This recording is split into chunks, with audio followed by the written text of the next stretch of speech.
We are live, and today, you know what we're talking about. I really don't need to introduce this too much, do I? A little lad called Paul Pogba, who has finally come back to Manchester United. We've been waiting for this one to be officially done, and last night at 1 o'clock, it would typically happen while I was having a kip. Oh, but I love that, you know. I love that Manchester United thought, you know what? We're going to mess with the newspapers today. They're going to print out a shitload of newspapers that are going to be worth absolutely nothing by the morning comes. So I love it. Well done, Manchester United. Well done, Ed Woodward as well. Well done, Jose Mourinho for bringing him back to Old Trafford. And with Ray, Adam and Housen at outside Old Trafford today, we're going to be talking specifically about how Paul Pogba can actually fit into this Manchester United team. So Ray, I'll start with you. Where do you think he's going to play? I mean, some people will say that his shirt number's a bit of a giveaway. Number 6, holding midfielder. What do you think? Well, I don't think he's a holding midfielder. Box to box. That was proved wrong in the Europeans. He's going to be the midfield man, and that's it. He's going to be the go-to man right in the middle of the park. He's going to be forward, back, the full bifter. We don't expect him to do any defensive work per se. He just sits there. He is going to be an all-round midfielder, and probably in a role that we haven't had since Keano was in his pomp. Because Keano was a similar type of player, knocked him with a few goals here and there, but overall Keano bossed the midfield. And this fella's like a foot taller, probably a stone heavier, and even. I don't know, he's just bleeding immense the size of him, so he can boss the whole thing, and that's what he wants to be. He's going to be your main man. He's going to be a fulcrum right in the middle of that park. You're going to be, when you trot out there and you line up, the opposition are going to be looking beyond our man who's kicking off to see this guy stood in the middle of the park, and that is the fear factor you're going to get. That's what you're going to get with Pogba. He's going to become in this team a leader. I know that a lot of United fans want to see a 4-3-3, but to be honest, this is just me saying this. I reckon it's going to be 4-2-3-1 for the rest of the season. That's how Mourinho lined up last time he won the league with Chelsea. I think Mourinho's flexible with his formations. He always has been. I mean, even the horrible stuff that we don't like to see, like when he plays zero strikers and stuff, he will change it up for how a game suits, what the result he needs. And I think, look, he said it in his comments yesterday, and I loved his comments. It was what Sir Alex Ferguson should have been saying to him 4 years ago in 2012. We're going to build the team around Paul Pogba. Paul Pogba's going to be our main man for the next 10 years.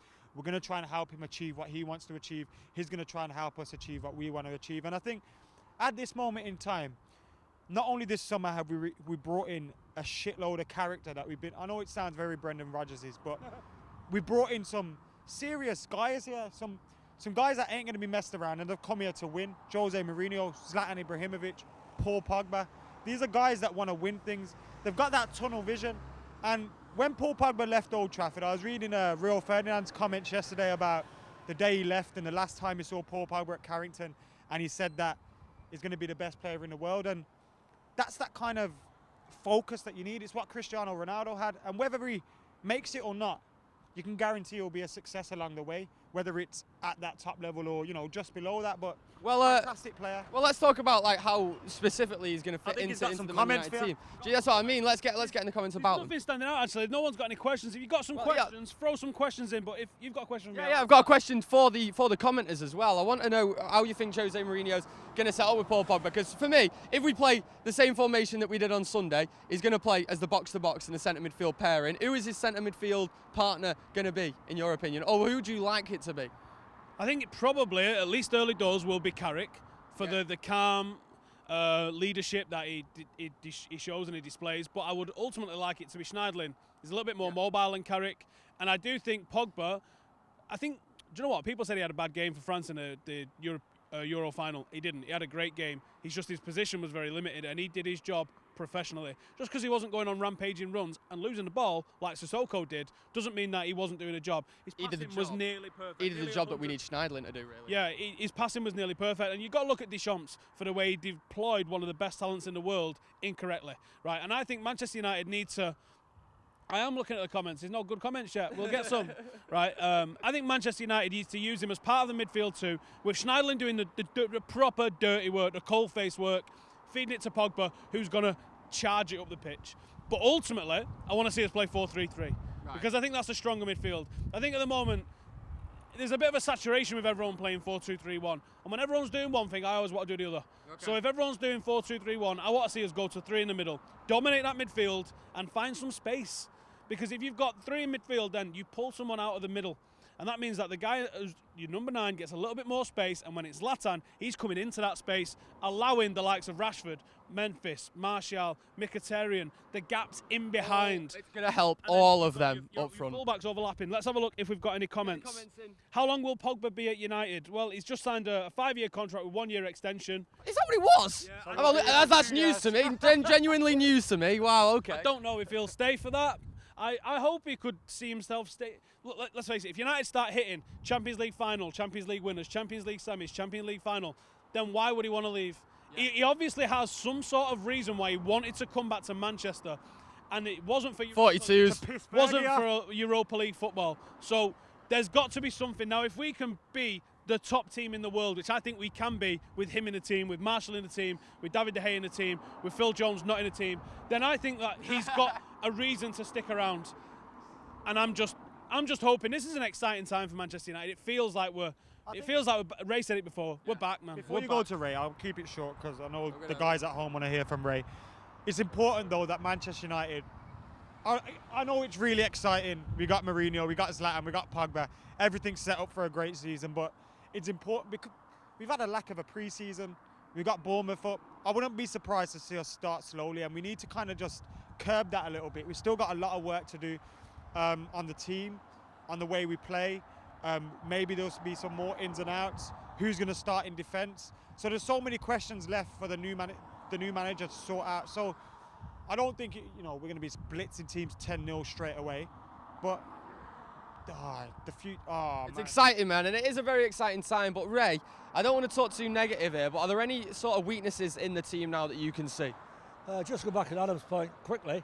There's a famous programme called Curb Your Enthusiasm. I don't know if you've ever seen it, and it basically encapsulates all about United just now. Everything's going right, but this guy always seems to worry about something going wrong. And I agree with Adam. It could be a slow start, but I think Jose is going to try his best to get a quick start. In terms of weaknesses in the team, do you think there's any? I still feel we've got a nail in the right back. We've got to nail the right back in. He's either going to give Darmian a chance to do it. I don't want to see Fossa-Mensah get stuck in there because I think he's more adaptable than that. But at least Darmian is a proper right back. Valencia is not a proper right back. Whatever you think about him playing on Sunday, he got up the wing, fair enough. He got that crossing, fair enough. Which last year, they passed that back. That position he was in from last year, to finish up with De Gea. But at least he got the ball in, a decent ball. But I still think we need a proper right back. Like we've got a proper left back now in Luke Shaw. We've probably got one of the best in Europe right now. Let's go into the comments then. Right, some of the comments are fantastic. A lot of people saying, will we win the league? That's the question that a lot of people are saying. A lot of people are just putting Pogba well excited. There's a lot of opposition fans in the comments, and the piss boiling is fantastic. Do you know what that tells me? You lot are absolutely terrified of Manchester United this season. Guess who's back? And I love that. I absolutely love that. You're shitting it. That's it. Simple as that. United's back. Who is it that's commenting? We got Liverpool, Liverpool City. He's We got the whole Arsenal array fans, there. right. Well, Arsenal fans Check this obviously out. are. Arsene Wenger has just said that they're going to look to lower league players because they can't find value. The thing is about Arsenal is they have been moaning at Wenger and they have been slagging him off for ages because he don't go out and spend the money. Then we go out and spend the money, and now they're all saying, "Oh, you've overpaid, you've overpaid." That's what teams that want to win the league do, you muppets. Guys, can I just say, let's not give Arsenal fans this attention on a day that is great for Manchester United. Yeah, all right. Because you know what?